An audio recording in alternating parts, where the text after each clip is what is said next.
돌아온 저격수다. 오랜만에 모였습니다. 안녕하십니까. 안녕하세요. 또 못 돌아온 줄 알았습니다. 아니, 돌아옵니다. 네. 돌아오는 맛에 또. 머리가 많이 자랐어요. 아니, 김성근 감독님 스타일로 제가.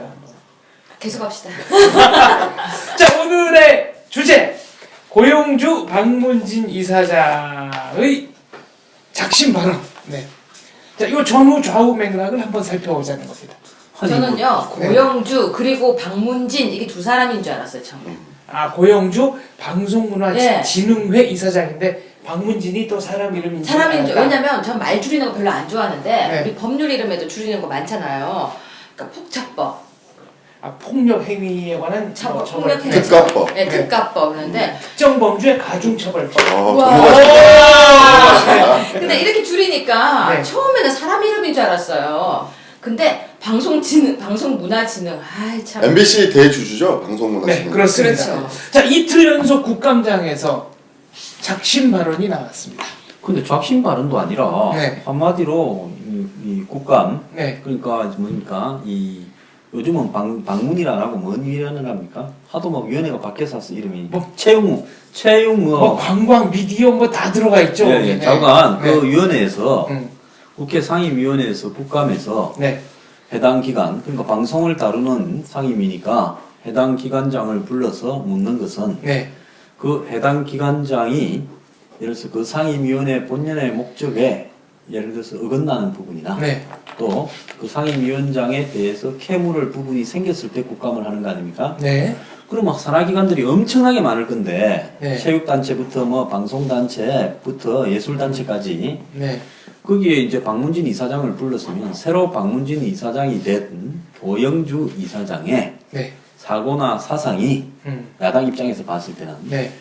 이 박문진을 끌어갈 수 있는 그래서 MBC의 방송 운영에 영향력을 끼칠 수 있는 네. 이런 위치에서 공정한 방송이 될 수 있는 가치관과 사고를 가졌느냐 이까지는 물을 수는 있어요. 네. 자 그런데 그거 잘 모를 겁니다. 국감의 정인으로 채택되면 정인 선서를 합니다. 그런데 네. 이 재판의 정인 선서에는 거부권을 행사할 수 있다라고 그러니까 묵비권을 행사할 수 있다 그렇게 돼 있습니까? 예, 진술 거부권 행사할 수 있죠. 있습니다. 예. 네. 그런데 국회 국감의 정인 신청에는 그런 게 없어요. 없어요. 네, 내용이 달라요. 네. 그래서 그 짓을 말하지 않겠습니다. 네. 하고 그 짓을 말하면 처벌을 각오하겠다 이렇게 정인 선서를 합니다. 그러니까 거짓을 말하면 안 되는 네. 거예요. 그래서 제가 이 방송하는 이 방송의 이 건물의 주인이요. 제 잘 아는 사람인데 저하고 미국 스파이 사건에 엮였는데 네. OBS가 노무현 정부 때. OBS가 그 2006년 10월 30일이죠. 국감 마지막 날 방송과 관련된 문제로 물어보겠다라고 불러가지고 그 방송에서 밑에 데리고 시키던 사람이 느닷없이 야당 그때 당시 여당이죠. 열린우리당 편에 서서 저기 앉은 OBS의 회장이 되는 사람이 미국 스파이고 이것이 미국의 보고한 문건입니다. 네. 사실 그 문건에 D47이라고 적혀 있습니다. 제 코드네임이라고 네. 한 거예요. 그래서 저도 나중에 연루돼가지고 조사를 오래 받았죠. 미국 스파일 리가 없으니까 문제가 났는데 이 양반이 그때 이제 불러가지고 갑자기 미국 스파이라고 하니까 놀래가지고 네. 옹격결에 대답한 걸 가지고 국감 마지막 날 물은 거예요. 일부러 번복을 못하도록. 그래서 대법원까지 가서 국회 위정 혐의로 집행유예를 받았어요. 아. 그러니까 또, 네. 국감에서 고영주 이사장을 불러서 예를 들어서 뭐 노무현이 그러니까 공산주의자냐, 네, 변형된 뭐 공산주의자냐. 또 네. 문재인이 공산주의자냐 이런 걸 물었을 때요. 이미 그걸 질문을 한 최민희 의원 등 야당 의원들은 고영주 이사장의 과거 발언을 다 확인을 해가지고 네. 와서 물었지 않겠습니까? 그랬겠죠. 왜냐하면 이미 9월 16일 날 고영주 이사장과 문재인 의원 사이에는 문재인 의원이 고영주 이사장을 고소를 했어요. 그렇습니다. 지난 13년에 13년 초에 네, 모 단체 네, 10년 하류에 하에서 문재인 의원에 대한 사상 문제를 이야기를 네. 했다고 해가지고 고소를 한 상황에서 한마디로 이 당 대표가 고소를 하고 고영주 이사장을 그건 개인의 문제입니다. 그럼 지극히 개인의 문제를 의원이 받아가지고 그 부분과 관련되는 내용들만 다 조사를 해와가지고 그 자리에 고영주 이사장한테 다시 물은 겁니다. 만약에 고영주 이사장이 문재인이 공산주의자가 아니다. 네. 내지는 노무현 대통령이 변형된 공산주의자가 아니다라고 대답을 했으면 이전의 발행과 이 서로 상충된다 이래가지고 국감의 위정 혐의로 바로 고소가 들어갔을 거라고 저는 봅니다. 아, 그러니까 일종의 막다른 길로 몰아놨다고 네, 생각해요. 그런 건데요. 네. 그런데 여기서 중요한 문제는 고영주 이사장이 MBC를 관장하는 지주회사격인 박문진의 이사장으로서 예를 들어서 본인이 가지고 있는 우파적 성격, 강한 우파적 성격이 방송 운영에 장애가 되느냐 안 되느냐 이런 걸 물었으면요. 네. 충분히 물을 수 있는 거라고 봅니다. 의원들이요. 근데 그게 아니라 한마디로 공산주의자 발언을 가지고 물었고 거기에서는 이 사람이 아니다라고 대답하는 순간에 이분이요. 이제 위증죄로 위정으로 네. 되고 위정죄로 고소당해서 유죄가 되면 그만둬야 됩니다. 네. 그렇기 때문에 개인적인 고소 사건을 이 국감으로 들고 가가지고 위정죄로서 처벌을 하기 위한 코너에 몰 수 있는 준비를 다 하는 상황에서 물은 거예요. 네, 그런데 설마 고영주 박문진 이사장이 문재인 대표는 공산주의자라고 확신한다.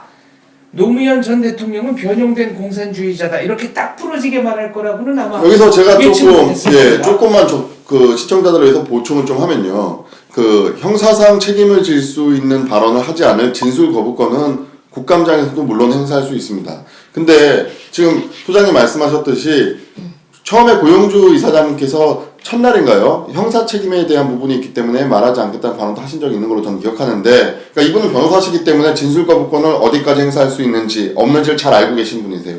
방금 말씀하신 대로 소장님이 말씀하신 것처럼 그 야당 국회의원들이 국정감사 그 증인에 관한 법률로 위증으로 고발하기 위해서 어떻게 보면 설계도를 짜고 나왔습니다. 그렇기 때문에 고영주 이사장은 자신의 어떤 원래 가지고 있었던 가치관을 얘기할 수밖에 없었을 것이고요. 이 부분은 또 형사 책임하고는 또 관련이 없는 부분이기 때문에 진술과 부분에 대상도 되지 않아서 할 수밖에 없는데, 그렇다면 저는 또 문제 제기를 하고 싶은 게 이 부분이 야당에서 그렇게 좋아하는 양심의 자유하고 사실 연결이 돼 있어요. 표현의 자유, 그렇죠. 양심의 자유. 그러니까 우리가 인류 역사상 가장 양심의 자유를 혹독하게 침해했던 때가 언제냐면 바로 이겁니다. 하일 히틀러. 히틀러를 좋아한다면, 충성한다면 경의를 표하라. 네. 이건데 지금 야당 의원은 딱 코를 깨워놓고 문재인 대표를 공산주의자라고 하지 않는 발언이 나오는 순간 어떻게 보면 그러니까 고영주 이사장이 양심의 자유를 침해하는 상황을 간 것이고요. 또 이렇게 자기 소신대로 말을 하면 그것에 대해서 또 비판을 가해가지고 양심의 자유를 표현한 것에 대해서 비난을 가하는. 지금 제가 볼 때는 이것이 과연 자유민주주의의 정상적인 국가의 정치인들이 행할 수 있는 행태인가. 마치 히틀러의 유겐트들이 나와가지고 우리 대표를 존경하지 않는다라면 너는 역적이다라는 식으로 민족의 역적이라는 식으로 강요하는, 전 나치 시대를 보는 듯한 그런 인상을 받았습니다. 아니 그때 하나는 확인을 예. 좀 해보세요. 다음 주에 예. 저희 황 변호사가 확인해보고 와서 이 자리에서 이야기를 좀 네. 해주세요. 그때 뭘 냈는가 하면 그때 이 국회에서 방송국 허가와 관련해서 위증으로 고소된 분이 헌재에다가 소송을 냈어요. 위헌 심판을 냈어요. 뭘 네. 위헌 심판인가 하면 재판에서 정인하는 내용하고 정인이 선서하는 내용하고 국감에서 정인이 선서하는 내용이 다르다는 거예요. 아, 다른가요? 네, 다르대요. 그래서 자기한테 주어진 위정 혐의를 네. 대법원에서까지 확정된 네. 그것은 이렇게 다르게 할 수 있냐. 네. 그래서 왜냐하면 그런 부분에 대해서 이렇게 모든 위정의 정인에 대한 부분의 선서는 다 이렇게 기간별로 같아야 되는 거 아니냐.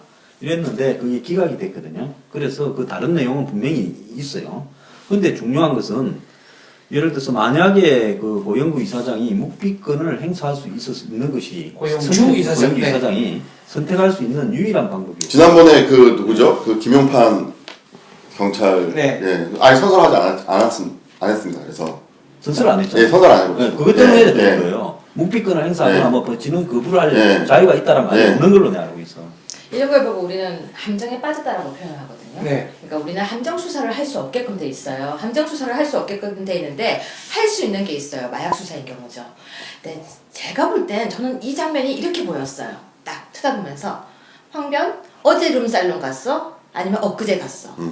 아닙니다라고 맞다는 걸 전제하고 뭐 아니라고 할 수도 없고 맞다고 할 수도 없고 둘 중에 하나를 잡혀야 돼요. 네. 자, 어제 갔어, 엊그제 갔어. 이러면은 그러니까. 그 순간은 콕 네. 하면서 그러면서 얘기하는 거죠. 거짓말 하면은 네. 너는 일단 네. 이러는 거예요. 뭐라고 대답해야 될까요? 그런 경우에는 글쎄요. 어제하고 엊그제 둘 중에 하나만 대답해야 되죠. 그러니까 간 적이 없습니다. 이러면은 질문과 어긋난 대답을 했다 이렇게 질문에 나오니까. 답하세요. 제가 볼 때 그렇게 보였어요. 그리고 자 아까 표현의 자유 얘기했는데 저는 언론의 자유도 굉장히 강조하던 그들이 왜 갑자기 언론, 표현, 모든 뭐 민주주의라면서요. 아 그리고 이분들은 지금 고영주 이사장을 공격하는 분들은 걸핏하면 색깔론 얘기를 했는데 그러면 좌익으로 모는 거는 색깔론이고 우익으로 모는 거는 색깔론 자, 아니에요? 그게 2012년 총선 직후에 5월경에 네. 이석기 그다음에 요원을 대상으로 해가지고 뭐 태극기 네. 뭐 앞에 국기에 대한 맹세나 애국가나 이런 부분을 안 가지고 하, 국민 의례 안 하고 뭐 그때, 민중 의례를 한다. 논쟁이 한참 네. 됐지 않습니까? 그때 당시에 민주당이죠. 새정년이 아니고 민주당 의원들이 다수가 편을 들면서 뭐라고 했는가 하면 사람 머릿속에 들어있는 사상의 자유 문제를 가지고 네. 마치 공개적으로 커밍아웃, 실토를 하라고 하는 것은 이것은 양심의 자유를 어긋나는 사상과 양심의 자유를 어긋나는 문제다라고 이야기를 했거든요. 그러면 한국에서 제일 왼쪽이라고 할 수 있는 종북이라고 할 수 있는 그런 이석기 의원의 그런 부분에 대해서는 그런 요구를 하면서 마찬가지로 자기들이 봤을 때 고영주 이사장이 아마 뭐 거구처럼 보였겠죠.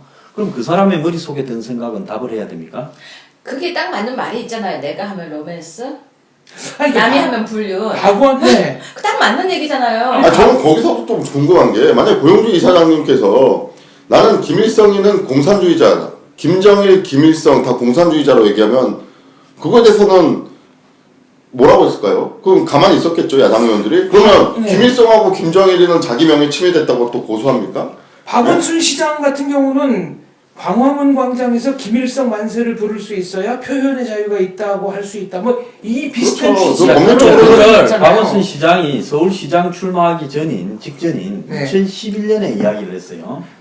공개석상에서 광화문 광장에서 김일성 만세라고 부를 수 있어야 진정한 민주주의다 이렇게 네. 이야기를 했거든요. 그럼 새누리당 의원들이 서울시 국감을 갔을 때 박원순 시장이 서울시장으로서 이 업무를 수행하기에는 사상적인 문제가 있다. 이렇게 하면서 이런 말을 갖다가 한 적이 있느냐 하면서 국감의 정인으로 묻게 되면 박원순 시장은 그런 말을 한 적이 있으니까 네. 그런 말을 할 수 있고 지금도 그렇다라고 이야기해야 되고 만약에 아니다라고 이야기하면 위증이고요. 걸리는 거죠. 예. 그렇기 때문에 이런 식으로 업무와 관계없는 그 예를 들어서 어떤 국감 대상이 된 기관의 기관장들이 업무와 관계없이 과거에 했던 발언을 의원들이 예를 들어서 찍어놓고 망신을 주거나 아니면 예를 들어서 법적으로 사법 처리를 하는 어떤 함정의 두 가지 중에 하나를 선택하라고 하는 모양새로 몰아넣는 것은 이것은 굉장히 잘못된 것이기 때문에 국감에 있어서 이 정언을 거부하거나 묵비권을 행사할 수 있다라는 부분을 권한을 부여해야 된다. 맞습니다. 근데 소장님 중요한 건 국감에서 왜 그런 걸 묻죠? 아니 그러니까 네. 그것도 네. 이틀이나 걸려가지고. 아니 그러니까 국감에서 대표하고 소송이 걸린 사람을 네. 밑에 있는 쫄병들이 중성한 건가요? 한마디로 대표한테 물었던 사람을 이번엔 법적으로 국감의 위원으로 걸거나 안 그러면 그 사람이 그런 말을 했다라는 부분을 공개적으로 확인시켜가지고 소송에서 유리한 위치를 점하기 근데 위해서 한 거죠. 국정감사라는 게 원래 역할과 취지가요. 국정, 그러니까 행정부가 잘하고 있는지를 감시하는 입법부의 역할 아닌가요? 국회의 역할. 원래 박문진은 이렇게 그 국정감사의 대상이긴 하지만 모든 기관 가운데 하나로 그냥 묻어가는 정도였지 이렇게 따로 이사장 불러다가 이틀씩이나 한 적은 이번이 처음입니다. 박문진은 기구가 그 이사회가 단 겁니다. 네. 그리고 여기서 제가 한 가지 그냥 첨언하고 싶은 게 있는데 그 박원순 서울시장이 광화문에서 김일성 만세를 불러야 진정한 민주주의라고 발언을 한 이후에 많은 국민들이 그것이 법적으로 허용된다라고 착각하는 분들이 계세요. 근데 저는 여기서 분명히 말씀드리지만 법리적으로 이견이 있습니다. 그것이 저는 개인적으로 광화문에서 김일성 만세를 부를 자유는 없다라고 법적으로 생각하는 사람이 있기 때문에 고무 찬양 아니에요? 그렇습니다. 국가보안법상에? 국가보안법상에 찬양 고무죄에 걸릴 수 있고 대한민국 헌법상 적국의 수장을 찬양한다라는 것은 그건 양심의 자유로 보호되지 그게 않는다라는 아니라 행정 집단. 그렇죠. 네. 그렇습니다. 네, 나라는 아니고. 나라는 아니죠. 정확히 잘 지적해 주셨습니다. 그러면 그 반도단체의 수장에 대해서 찬양하는 것에 대해서 우리 헌법상 허용된다라는 될지 여부는 논란이 있기 때문에 그 말 자체에 의해서 뭐 된다라고 결론을 내리시면 안 된다라는 것을 아니죠. 제가 헌법상 문제가 아니라 이건 형법상 범죄인 거죠. 그렇죠. 그러니까 아니 그러니까 이거 세계상으로 헌법 봤을 것도 때도 없이 예. 김일성 광화문 광장에서 김일성 만세를 부르면 찬양 고문죄, 형법상 찬양 고문죄. 요즘에 근데 워낙 사법부나 수사기관이 국가보안법을 걸레로 만들어놨기 때문에 아, 신고하는 입장에서는 이것을 또 걸립니다라고 얘기했다가 또 누가 와가지고 저 안 잡아가던데요 이렇게 말하면 전 또 할 말 아니 없는 또 겁니다. 하나 있어요. 네. 왜 광화문 광장에 태극기는 걸 수 없어요? 아 글쎄 말이에요. 아니, 그러니까 이것까지 한번 짚어야죠. 네. 아니 세월호 천막은 1년 내내 지금 1년 이상씩 왔는데 9.28 수복 때 그 그러니까 광화문 광장에 9.28 좀 태극기 개양대 세우자고 그랬더니 안 된다면서요? 원래 8.15 70주년 때 세우려 했는데 네. 광고 서울시가 논란이 늦어졌다 뭐 이렇게 준비가 그래서 건설이 늦어진다 태극기 네. 이 올리는 국기봉 개양대. 개양대를 그래서 이제 그러면 9.28 때 걸자 이랬는데 그 그런 부분에 대해서 광화문 광장은 불구하고 한쪽 구석 네. 길 한쪽 구석에 걸어라 이거 아닙니까? 그건 뭔가 하면 태극기가 걸리면 광화문 광장에 어딘가 불편한 사람이 있어서 그러는 거 아니겠어요? 근데 원래요 9.28 때 어디에 그러는가 하면 인천에서부터 이제 해병대가 들어와가 한국군 네. 미국이 한국군이 이 당시에 9월 15일 중앙청. 인천 상륙작전. 네, 중앙청에 이 국기를 두 사람이 그런 사진이 지금 역사적으로 나와 네. 있지 않습니까? 근데 중앙청을 뜯어버렸잖아요. 예. 그럼 중앙청이 뭐가 됐습니까? 광화문 광장이 사실 중앙청 역할을 그렇죠, 수행하는 그렇죠. 겁니다. 중앙청이 있으면 중앙청 국기 개양대에 걸면 돼요. 근데 그게 일제 잔재라 해서 YS가 뜯어버렸지 않습니까? 저는 그것도 잘못된 거라고. 근데 그건 봅니다. 일제히 잔재이기도 하지만 역사적 건물이기도 하잖아요. 아, 그러니까요. 우리나라의 부끄러운 역사든 뭐든 간에 예를 들어서 그 역사적 건물들을 그렇게 통째로 뜯어버리는 것은 저는 잘못된 거라고 보고요. 그런데 중요한 것은 지금 일제시대 때 지었던 많은 건물들이 문화재로 남아 있습니다. 그렇습니다. 지금 뭐 예를 들어 신세계백화점이라든지 한국은행이라든지 그 네. 근처에도 있고요. 네. 신세계는 네. 미스코시 백화점 네. 정성지점. 네, 거기 옥상에 한국은행, 옛날에 조선은행. 모던 보이들이 거기서 다 차 마시고 했다는 네. 거니까. 모든 보이. 그 당시에 기억나는데 걸. 그 당시에 뭐냐 그 중앙청을 그 나쁜 역사도 부끄러운 역사도 보존하자 그랬으면 전부 친일 매국노라고 또 손가락 쳤어요. 잠깐. 아니 근데 왜 신세계 남아 있어요? 아니 그러니까. 뭐 사유재산이라 그런가 보죠? 근데 그걸 갖다 문화재로도 그러면 안 해야죠. 부끄러운 네. 역사인데. 그쵸. 그러니까 말이 안 되는 거죠. 일제시대 때 군산에 가면 일제시대에서 그 식량을 수탈하던 그 어떤. 그거 다 문화재예요. 네, 다 문화재로 다 남아있어요. 네. 그래서 동명척식 네, 주식회사. 그게 다 말이 안 되는 이야기인데 어떻게 알아요? 여기서 중요한 것은 그러면 광화문에 원래 있던 자리에 그 자리에 예를 들어서 국기 개양대가 있다면 네. 지금 광화문 그 이 끝에 도로 그쯤이 될 겁니다. 근데 그 자리에 없으니까 좀 땡겨가지고 광화문 광장에 해야 될 거 아닙니까? 위치상으로. 광장 제일 끝에요. 그런데 거기에 국기 개양대를 못 만들겠다는 건 한국의 네. 진보 좌파 야권이 태극기에 대해서 불편함을 느낀다는 것을 입증하는 거 아니겠습니까? 행인이 지나다니기 불편할까봐 안전사고 우려가 아니 아니, 말이 안 이를 저는 그냥 생각합니다. 그렇게라도 얘기를 해주면 인정해주겠어요. 나는 태극기만 보면 열이 받는다라고 얘기를 하면 그러면 차라리 당신도 곤조 있는 사람이구나. 그렇지 한번 싸워보자 이렇게 할 텐데 꼭 보면 비겁하게 무슨 시민이 불편하다는 둥 속내는 감추고 아니 시민이 불편하면서 네. 그 세월호 천막들은 그거 불편해요. 그 아니, 가운데 그거 불편하고요. 네. 앞에 지나가면서 저도 말할 자유가 있지 않습니까? 네. 광화문 광장에서. 네. 아니, 이분들 말이야. 특기도 다 만들어주고 하자는 거 다 해주고 보상도 지금 다 진행되고 있는데 네. 여기 왜 불편하게 그러니까 천억을 쳐놓고 있냐? 왜 그러고 있는 이게 대한 보상도 법적 있는데. 근거가 어디 있냐? 이렇게 말을 하면요. 제가 맞지 않겠습니까? 그 사람들한테. 맞죠. 왜? 그러니까 공포감을 느끼는 부분이죠. 네. 우리 이렇게 이야기하고 그 앞에 지나가면 잘못하면 맞죠. 아니 그리고 공유지 그러니까 공공용지를 점유하고 있으면 그거에 대해서 임대료 같은 걸 내야 되는데 내고 있습니까? 안 내는 걸로 아 알고 있어요. 그걸 무슨 임대료를 내요. 아니, 사용료를 내게 돼 있어요. 사용료 그러니까 행정재산에 대한 거기 안 사용료를 내야 내고 되는데 있지. 안 내고 그냥 아니, 그래서 그러면- 박원순 시장이 뭐 부과는 했다는데 예. 중요한 것은 뭔가 하면 일단 그것도 기간이 어느 정도지. 지금 현재 지금 얼마나 됐어요? 1년이 1년 더 1년 반 하니까 반. 1년 반. 네. 그렇다 그러면 거기에 있을 어떤 법적 근거도 없는 겁니다. 전혀 법적 근거도 없는 사람, 지금 또 거기 있을 필요도 없어요. 그런 사람들을 또 있지도 않아요. 그래서 천막만 있어요. 저녁에 천막만 있고 저녁에는 아무도 없어서 한때 거기 광화문 소방서에서 네. 거기 나가서 밤새도록 대기를 하다가 혹시 거기 계신 분이 몸이 안 좋아서 쓰러지면 119 나가려고 구급대 차가 있었어요. 그런데 사람이 아무도 없으니까 119에 철수를 했습니다. 그런 사람들은 거기에 무단 점유해서 있도록 하고 태극기, 국기봉을 계양대를 갖다가 설치하는 것은 안 된다라는 것은 9.28 수복했다라는 그 행사를 광화문 광장에서 하는 데 대해서 한국의 진보 좌파 종북 진영은 9.28 수복됐다라는 것이 치욕이라고 생각하는 말이에요. 수복이 안 되고. 그렇죠. 김일성 치하에서 살기를 바라는 게 낙동강 손이 부러져서 오해할 때 해가지고 다. 북한이 다 통일해버렸으면 그걸 큰일이다. 원했다는 거겠죠. 네. 아니 그렇다면 갑자기 네. 그렇게 해서 만약에 됐다면 우리도 지금 북한 체제에 있는 건가요? 그렇죠. 우리 난민 될 뻔했네요. 뭐 이런 방송 못 하는 거예요. 아니 유해 교수는 북한 체제가 돼서도 이 북한에서 그 이 방송 북한 방송에 굉장히 적합해서 지금쯤 또 저는 알고지 됐습니다. 뭐 알고 이제 북한 얼굴이 북한에서는 변호사랑 저는 대화가 없기 때문에 북한 얼굴이라니까 북한에 로얄 패밀리에 페이스잖아. 거긴 제가 뭐 이석주를 좋아하지 정은이 할아버지. 이설주를 좋아한다. 이설주가 본인 스타일이라고. 네, 제가 이석주를 좋아하긴 합니다. 그러면 네. 처형당해. 그런 일에 엎어치나 맺히나. 여기서 이제 고영주 이사장의 그 발언 한번 짚어보겠습니다. 국감에서 이제 이틀 동안 야당 의원들이 공격을 하니까 그 다음에 모 언론과의 인터뷰를 통해서 대한민국을 지키자고 하면 뭐였죠? 뭐 발언을 한번 찾아주시죠. 네. 대한민국을 제가 찾겠습니다. 네. 대한민국을 지키자고 하면은 뭐 이상한 사람이고 치고. 대한민국을 허물면은 뭐 그거는 애국 네. 활동이냐 이 비슷한 취지인데 정확한 워딩을 한번 찾아봤으면 좋겠어요. 제가 지금 네. 찾고 있는데요. 그 비슷한 말이 안 나오네. 이거 뭐라고 찾아야 될까?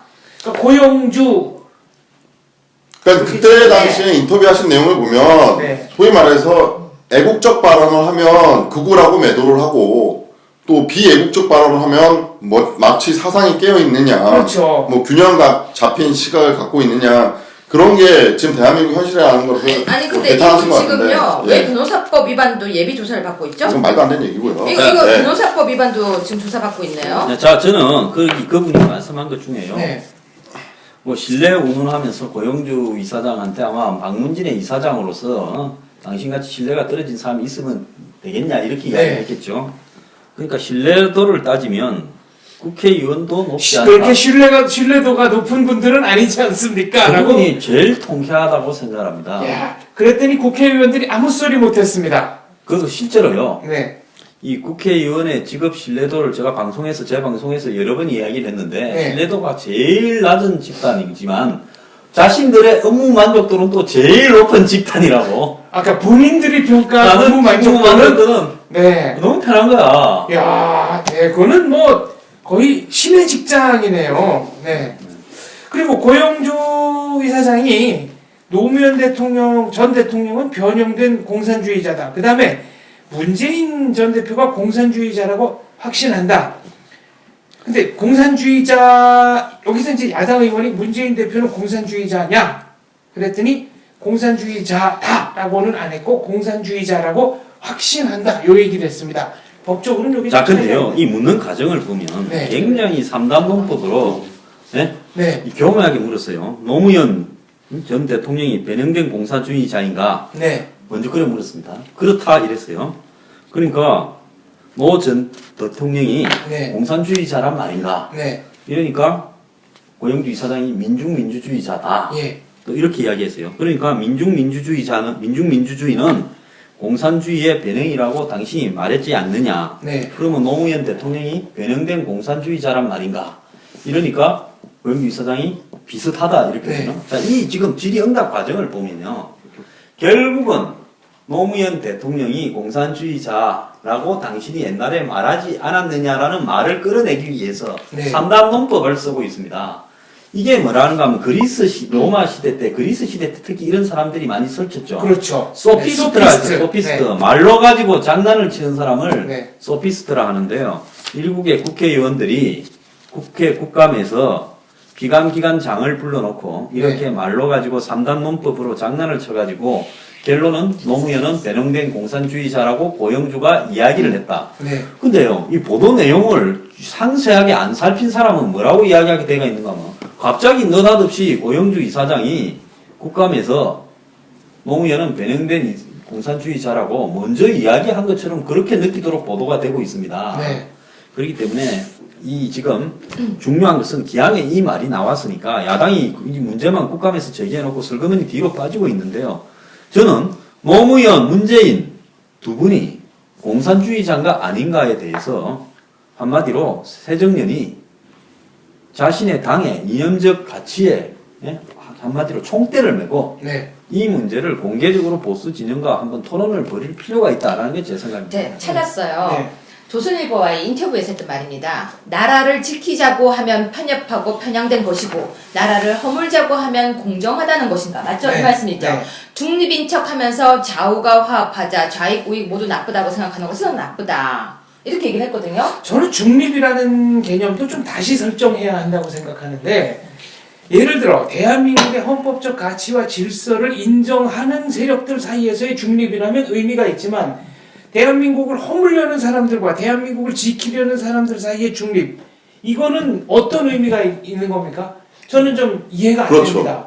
그 뭐 아무런 이건 중립이 아니라고 중립이 아니고 어떻게 보면 체제를 무너뜨리기 위한 꼼수라고 저는 생각하고 아까 그 박사님께서 공산주의자다와 공산주의자라고 확신한다의 법적 뉘앙스의 차이는 무엇이냐를 잠깐 말씀해 주셔서 제가 네. 말씀을 드리자면 우리나라 판례상 모욕죄에 해당하는 그 판례 내용 중에서 빨갱이, 공산당 네. 이런 것을 모욕죄로 처벌한 판례가 있어요. 그러니까 뭐냐면 그냥 예전에 빨갱이 공산당을 욕과 배신해서 쓰던 시절이 있었기 때문에 네. 그냥 무턱대고 야 이 빨갱이야 이렇게 얘기를 하면 그 모욕죄가 됐는데 고영주 이사장님께서 공산주의자라고 확신한다와 공산주의자가 다르다라고 얘기를 하신 건 뭐냐면 나는 이것을 모욕을 주기 위해서 이 단어를 쓰는 게 아니라 그 사람의 살아온 행적을 보건대 내 정치적 관념으로 보건대 공산주의자라고 내가 판단을 내린 거라는 의견 표명을 한 것이라는 것을 명확하기 위해서 네. 그 말을 쓰신 것입니다. 그 무식한 국회의원들이 그걸 말장난한다고 말장난하는 하는 건데, 겁니다. 예. 네. 그 사람이 고영주 이사장 정도 되시는 분들은 정확하게 용어를 구사하시기 맞아요. 때문에 공산주의자라고 욕을 하는 게 아니다라는 것을 말씀드리기 위해서 하는 말씀이에요. 그거를 무슨 말장난하라고 한 게 아니라는 것을 여기서 제가 자, 지적해드리자면 그러면 종북을 보고 뭐라고 불러야 돼요? 종북주의자? 종북 성향? 아, 그렇게 불러라고요? 종북이라고 부르지 말고. 아, 뭐라고 불러야 되나요? 북한과 약간 친하게 지내시는 분들 뭐 이렇게 네. 이야기해야 되겠죠. 아, 북한과- 그렇게. 법적으로 문제가 안 되려면 북한과 친하게 지내는 것을 자신의 정치적 신념으로 삼는 분들. 꼭 그거 같아요, 느낌이. 나이트 클럽 이걸 갖다가 춤을 마구마구 추는 곳 이렇게 말하고 있는 아니 느낌이 나이트클럽은 그렇게 이야기하면 안 되죠. 뭐라고요? 부킹을 원하는 남녀가 욕망을 드러내는 거죠. 종북에 관련돼서는 조금 대법원 판례를 기다려 보셔야 될 것 같습니다. 지금 변희재 대표가 변희재 대표나 정미용 아나운서가 지금 소송전에 들어간 게 있는데 이 종북을 의견 표명으로 볼 것이냐 사실 적시로 볼 것이냐 막 법원마다 다르고요. 아니, 왜 지금 예. 그 얘기를 했냐면요. 신은미가 북한을 네. 왔다 갔다 할 때 요번에도 간 것 같은데. 이번에 갔어요. 네. 종북이라고 동일함이하고 했더니 같이 갔죠. 네. 아니라면서요.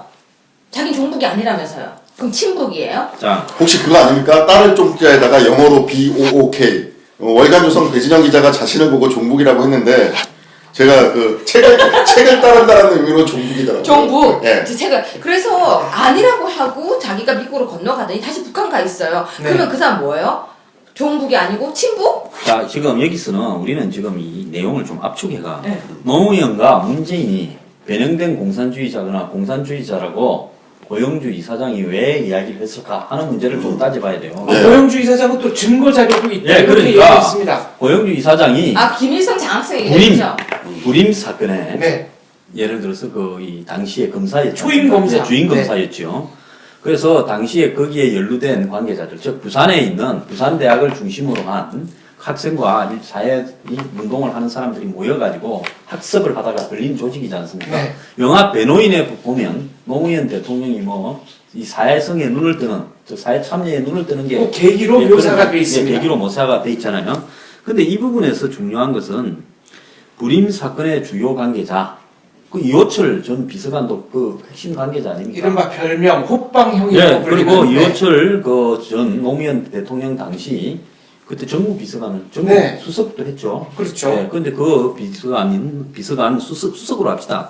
수석은 당시에 불임 사건의 핵심이었는데 노무현 정권에 가서 핵심에 있었어요. 그럼 문재인 노무현 대통령이 왜 그럼 이 사건에 관여했느냐라고 따지면 고영주 이사장 말로는 당시 동지적 관계의 이상의 입장이었지 피의자와 변호사의 관계를 넘었었다.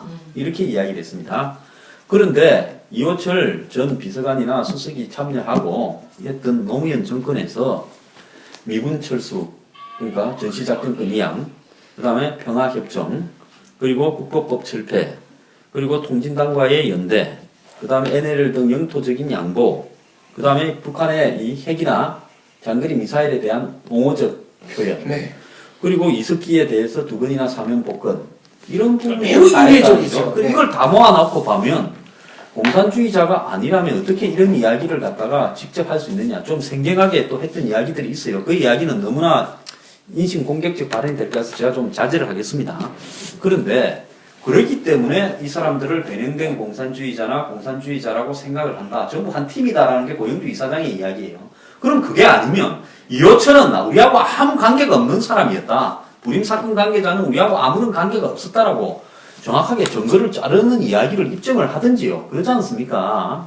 아무튼 고영주 박문진 이사장은 본인의 발언을 뒷받침할 증거 자료가 있다 이렇게 얘기해요. 그 불임 사건에 대해서도 조금 제가 첨언을 하자면 보안법 위반에 대해서는 아직 유죄가 유지되는 걸로 알고 있고요. 그리고 그 무죄가 난 이유가 그 형사 절차에 있어서 절차적 위배를 들어서 무죄가 난 건데, 그러니까 실질적으로 아직 불임 사건이 실체가 어땠느냐에 대해서는 법원이 판단을 한 거라고 볼 수 없습니다. 그러니까 어떻게 쉽게 생각하시면 되냐면 어떤 범죄인이 범죄를 저질렀는데 경찰이 체포하면서 미란다 원칙을 고지하지 않았어요.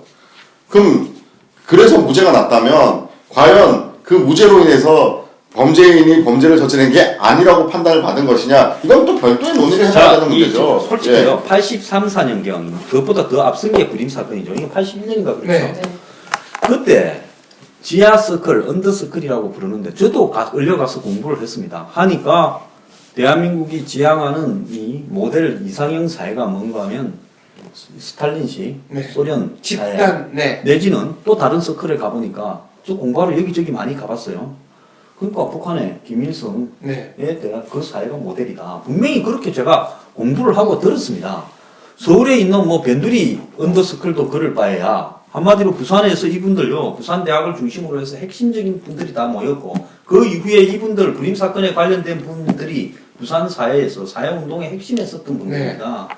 그런 이분들이 예를 들어서 당시 시점에서 비겁하게 형에 벗어나기 위해서 마치 공산주의 교육을 안 받았다라고 우기는지 어떻는지 뭐 저 그 실상은 알 수 없습니다만은 충분히 제가 겪은 경험으로 80년대 초반에 지하스클에서 했던 공부는 사회주의, 공산주의 학습이었지 단지 뭐 민주주의 하자고 지하스클을 하진 않습니다. 민주주의하고 지하스클 하려면 지하스클 할 필요 없이요. 빵집에서 해도 됩니다.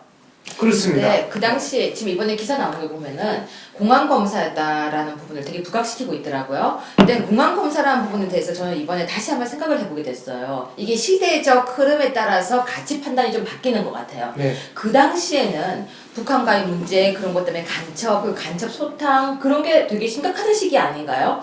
그러면 그 당시에 공안검사가 필요한가 안 필요한가 아니라 시대적으로 그 당시에는 그렇게 존재할 수밖에 없었고 또 지금 현재도 간첩이 굉장히 많대요. 종북주의자가 아니라 간첩도 많다고 하더라고요. 그러면 과연 이 사회에서 그 부분을 어떻게 인지할 것인가. 그리고 종북주의자 이석기 전 의원 같은 경우는 지금 현재 이제 형을 살고 있지만 또 통진당은 재산됐지만 의원까지 됐잖아요. 그 통신당 재결성, 사실상 재결성에서 다음 총선에 지금 또 나온다고요. 나온다는 거 아니에요? 그러니까 다시 나오는데 의원까지 가는 동안에 아까 우리 그 분명히 소장님이 말씀하셨는데 2번이나 다시 석방을 시켜주고 그러니까 사면을 시켜주고 하는 그 과정이 석연치 않다는 거야. 이 사람은 네. 어떻게 사면을 그때 받고 이제 2번인데 한 번은 노무현 대통령이 정무수석을 할 때고 민정수석이죠. 네. 민정수석. 민정. 네. 한 번은 문재인 전 이 대표가 이 비서실장을 할 때죠. 청와대.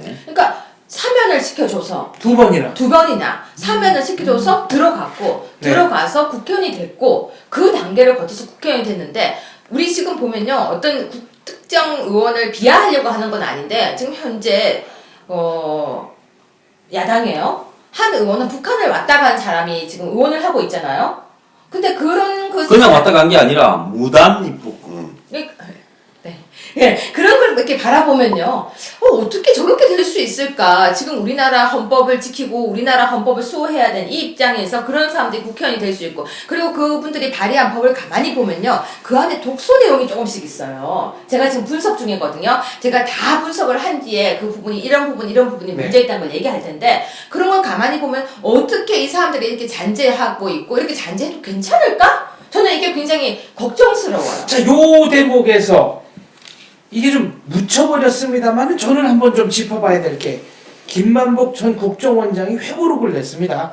근데 이제 이 회고록을 냈다는 것도 좀 묻혀가는 입장이고 회고록을 냈는데 이게 국정원법 위반이냐 아니냐 요걸 갖고 지금 뭐 얘기를 하고 있습니다만은 보다 중요한 것은 이 회고록에 나와 있는 노무현, 김정일 한 라인의 존재가 사실이냐. 사실이다라고 했죠.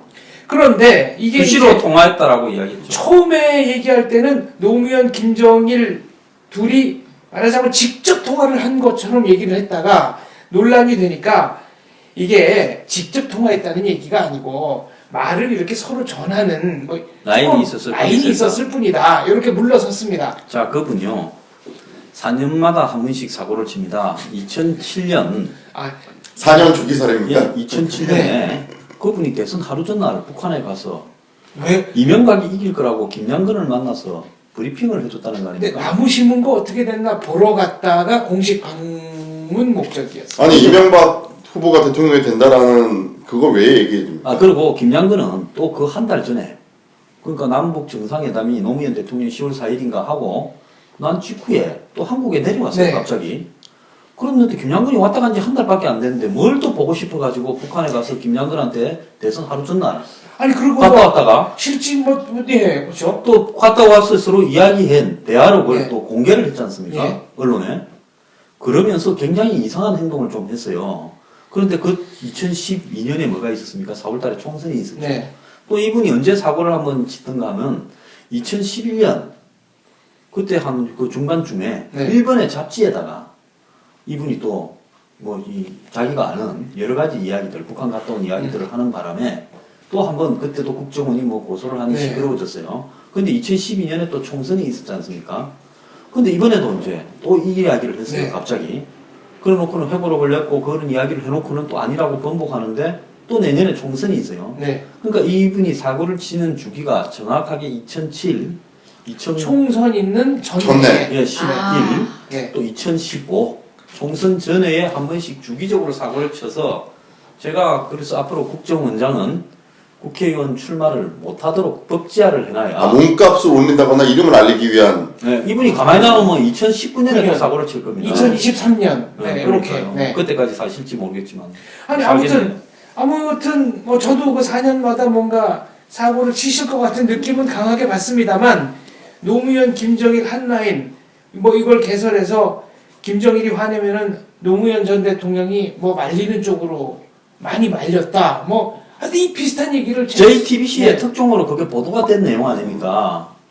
이 수시로 통화했다 하는 내용이요. 근데 본인은 또 했다고 그랬다가 저는 아니라고 그랬다가 그 김만복 전 국정원장을 보면 참 사람 하나를 한 방에 키우더라고요. 그 누구죠? 그 김장수 국방부 장관. 아 꽃꽃장수 예, 네. 꽃꽃장수. 그 제가 참 이 자리에서 참 한번 제대로 짚어야겠다는 생각이 드는데 원래 군인은요. 저도 정훈장교 출신이지만 제가 중위로 있었을 때 장군이 와도요 고개를 숙이지 않습니다. 군인 인사법 예법은요. 썼어요, 그죠? 왼손은 반드시 차렷 자세를 하고 오른손은 이렇게 한 다음에 고개를 정확하게 들고 관등 성명을 대고 악수를 합니다. 그냥 인사했을 뿐이네. 그러니까 김장수 김장수 장관께서 그 원래 꼿꼿하고 싶어서 그런 게 아니라 네. 한평생 군인으로 사시다 보니까 네. 그게 몸에 배이신 건데 본인은 아무런 변화적인 행동을 하신 게 아닌데 네.